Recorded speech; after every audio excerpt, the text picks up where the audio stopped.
RRB NTPC 12th level exam date 2025 big update. जय हिंद, राम राम। सभी बहुत अच्छे होंगे, बढ़िया होंगे।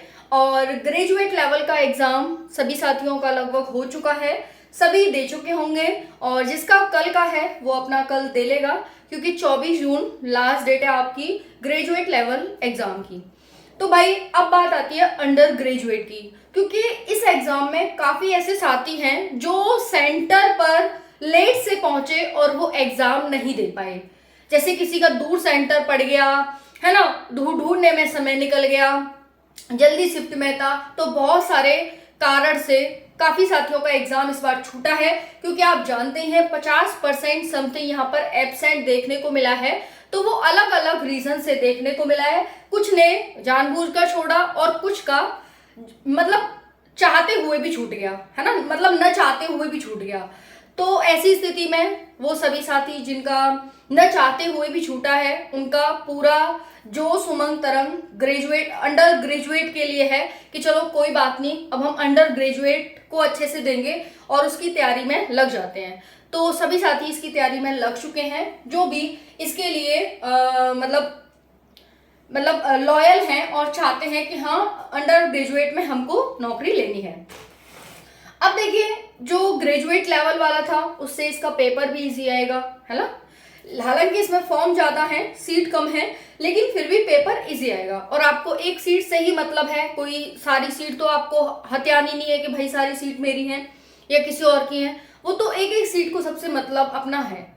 चलिए अब बात करते हैं इसके एग्जाम डेट को लेकर के, और बाकी ग्रेजुएट लेवल से आपने क्या सीखा, क्या सीख लेनी चाहिए। क्योंकि समय आपके पास कम है, आपका पेपर जल्दी शुरू होने वाला है, जो कि आपको वीडियो एंड होते होते पता चल जाएगा कि कब आपका पेपर शुरू होने जा रहा है और क्या क्या आपको कैसे कैसे करना है, कितना इस बार का बच्चों का प्रेजेंस और इंटरेस्ट देखा गया सब्जेक्ट वाइज एग्जाम में लेकर के, और काफी जगह धांधली भी हुई, उसका क्या है। तो पेपर आपका कैंसिल करवा दिया गया है जिस पर भी धांधली हुई है, ऐसा कोई ज्यादा दिक्कत लेने वाली बात है नहीं। ओके, तो RRB NTPC 12th level exam date आप सभी जानते हैं 12th लेवल में 3,445 सीट हैं, जिसमें टोटल फॉर्म 63 लाख भरे गए हैं। ये बहुत बड़ी संख्या है। 63,26,818 टोटल फॉर्म है, जिसमें सीट की बात करें तो 1800 सीट तो ये हो गई हमारी, यहाँ पर ये सीट या पोस्ट आप कह सकते हैं। बाकी यहाँ पर कंपटीशन है वो कुछ इस प्रकार से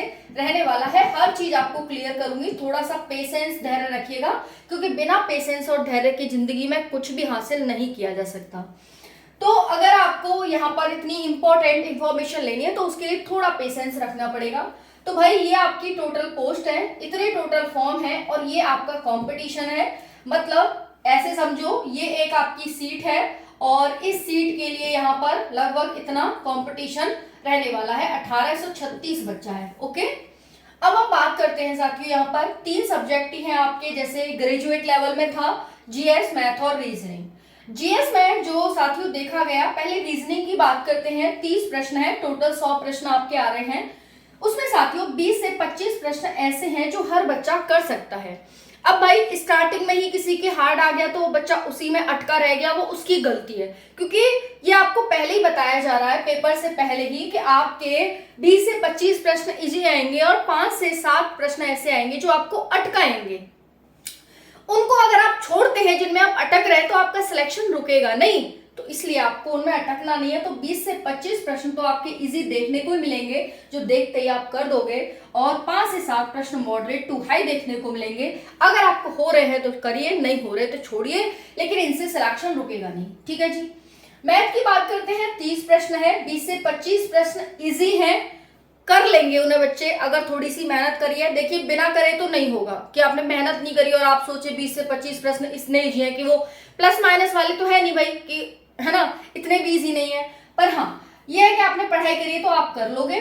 बाकी आपके 4 से 5 प्रश्न या 5 से 7 प्रश्न ऐसे हैं जो एडवांस लेवल के हैं, जिनमें आपको थोड़ा सा समय देना ही पड़ेगा। आपने मेहनत करिए तभी आप उसे सॉल्व कर पाओगे, आपने प्रैक्टिस करी है, तैयारी करी है, तभी आप सॉल्व कर पाओगे। अदरवाइज में टाइम वेस्ट करना ही है, इससे अच्छा है आगे बढ़ जाओ। ठीक है, इनसे भी कोई जरूरी नहीं है कि सिलेक्शन रुक जाएगा आपका। ओके, मतलब यहाँ 22 से 25 कर ले, यहाँ 22 से 25 कर ले, तो आपके 50 नंबर हो चुके हैं अभी 2 सब्जेक्ट से।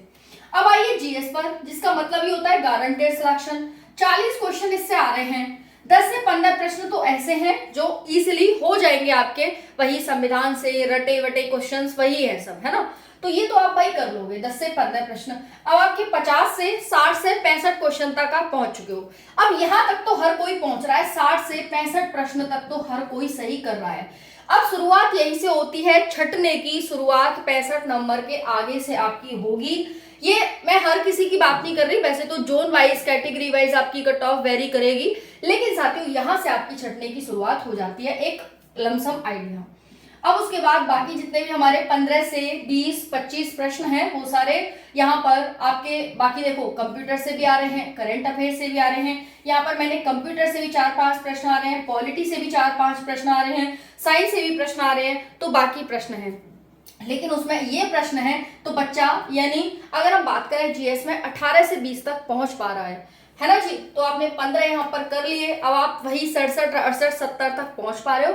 सही प्रश्न की बात कर रही हूँ, गलत प्रश्न की बात नहीं कर रही हूँ। अभी आरपीएफ कांस्टेबल का रिजल्ट आया, आप सभी ने देखा, स्कोर कार्ड जारी हुआ। बच्चों ने 120 में से 120 क्वेश्चंस अटेम्प्ट कर रखे हैं, लेकिन आप जानकर ये आश्चर्य में बात करेंगे कि उसने सिर्फ 34 ही प्रश्न थे जो उसके सही गए थे, बाकी सभी गलत गए थे। यानी 50% का, यानी 25% का जो सही क्वेश्चन करने का आंकड़ा था वो ये था। ओके, तो ना तो इसमें आपको नॉर्मलाइजेशन मिल पाता है, ना फिर कोई चीज हो पाती है, बाकी मार्क्स आपके कट जाते हैं, तो फिर यही दिक्कत है ना। तो सही करने से मतलब है, गलत करने से काट पीट कर आपके 68-70 मार्क्स बन रहे हैं तो ठीक ठाक है, अदरवाइज आप फिर वही क्रिटिकल सिचुएशन में आ जाते हैं। फिर रिजल्ट देख के शौक नहीं पड़ता है कि भाई क्या हुआ ये। अब देखिए नेगेटिव मार्किंग भी है, उसका भी ध्यान रखना है आपको। और नॉर्मलाइजेशन, अगर आपकी इजी शिफ्ट है तो ज्यादा खुश ना हो, अगर आपकी हार्ड शिफ्ट है तो ज्यादा दुखी ना हो। ठीक है, क्योंकि दोनों को ही बराबर बैलेंस किया जाएगा, दिक्कत लेने वाली बात नहीं है। इसमें से कम कर दिया जाएगा, इसमें से बढ़ा दिया जाएगा, है ना। तो कम करने का मतलब है कि दोनों को इक्वल किया जाएगा, भले ही इनको थोड़ा सा नॉर्मलाइजेशन देकर इनके बराबर लाया जाए, जरूरी नहीं है कि कमी किया जाए, इनको बढ़ा दिया जाएगा, उनके नंबर बराबर आ जाएंगे। तो दोनों को ही खुश होने की कोई जरूरत है नहीं, दुखी होने की कोई जरूरत है नहीं, आप दोनों को ही बैलेंस किया जाएगा। ओके, बाकी साथियों अंडर ग्रेजुएट 8113 पोस्ट थी, फॉर्म टोटल 58 लाख थे, 719 पोस्ट पर कंपटीशन था। 24 जून तक आपका पेपर चलने वाला है। पेपर इजी मॉडरेट तो देखा ही जाता है, साथ में थोड़े से क्वेश्चंस हार्ड हाई भी होते हैं, हार्ड भी होते हैं, जिससे कि एग्जामिनर आपको फंसा सके और यहीं से कंपटीशन को कम कर सके। ओके, ये हो गया। बाकी आप सभी का जो एग्जाम डेट है वो देख लो आप सभी। अब भाई आपकी एग्जाम डेट कब है, तो साथियों जुलाई में आपका एग्जाम 99.9% संभावित है। मतलब ये 100% आप एक तरह से कह सकते हैं कि जुलाई में ही होगा, और 99.9% जो आपकी डेट निकल के आ रही है वो 17 से 20 जुलाई के बीच आपकी डेट निकल के आ रही है। अंदर की बात है, किसी को बताना मत, ये आपकी डेट निकल कर आ रही है, क्योंकि इसका पेपर हो चुका है खत्म। अब आपके लिए 15 दिन का समय, 20 दिन का समय जो दिया जा रहा है उसमें मेहनत कर लो। पेपर लगभग इसी के आसपास होगा, हो सकता है यही डेट आपकी फिक्स कर दी जाए। ओके, जल्दी नोटिफिकेशन आपको मिल जाएगा। और अगर ये डेट हुई यहाँ पर तो आपको जून लास्ट होते होते या फर्स्ट वीक ऑफ जुलाई में इंफॉर्मेशन मिल जाएगी। फर्स्ट वीक ऑफ जुलाई भी बहुत जल्दी, मतलब बहुत कम हो जाएगा, लास्ट जून या फिर जुलाई में मिल जाएगा आपको फर्स्ट वीक। ठीक है, तो ये चीज ध्यान रखिएगा, जुलाई में ही आपका पेपर है। तो ये आपका जो भी है मैंने बता दिया एनालिसिस, आपको सही प्रश्न करना है, गलत करने से मतलब नहीं है, हमें सही प्रश्न करने से मतलब है।